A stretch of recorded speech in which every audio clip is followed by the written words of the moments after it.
Hey everyone, welcome back to the 27th day out of 30 days of What I Eat in a Day series. সেদিন সকালে মা একটু বাজারে গিয়েছিল, তাই হানি লেমন ওয়াটারটা আমি নিজেই বানিয়ে খেয়েছিলাম। আর তারপর করেছিলাম ব্রেকফাস্ট। আর ব্রেকফাস্টে ছিল রুটি আর সমস্ত ভেজিস দিয়ে একটা তরকারি।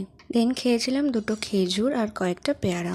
আর সেদিন অনেক দিন বাদে জবা গাছে একটা ফুল হয়েছিল, আর এই কালারটা আমার খুবই ভালো লাগে, একটা লাইট শেডের পিঙ্ক কালার। আর তোমাদের অনেক দিন আগে এই ক্যাকটাস ফুলটা আমি দেখেছিলাম, কিন্তু ওটা দূর থেকে দেখেছিলাম, তাই আজ একটু কাছ থেকে দেখালাম। আর এছাড়াও আমাদের বাড়িতে রয়েছে নয়নতারা ফুল।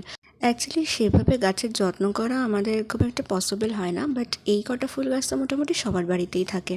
দেন ওই দিন ছিল অমাবস্যা, আর অমাবস্যার দিনে আমরা ভেজ খাই, তাই লাঞ্চে ছিল শাক, লঙ্কা ভাজা, লাউ পাতার ঝোল, উচ্ছে দিয়ে ডাল আর আমের চাটনি। সন্ধ্যের দিকে একটু বেরিয়েছিলাম, আর বাড়িতে এসে খেলাম বাড়িতে যে অমাবস্যার পুজো হয়েছিল সেই প্রসাদের মিষ্টি। আর ডিনারেও সেদিন ভাত খেয়েছিলাম। ছিল দুপুরেরই উচ্ছে দিয়ে ডাল, মানবাটা, লাউ পাতার ঝোল, আর মা একটু পাঁপড় ভেজে দিয়েছিল।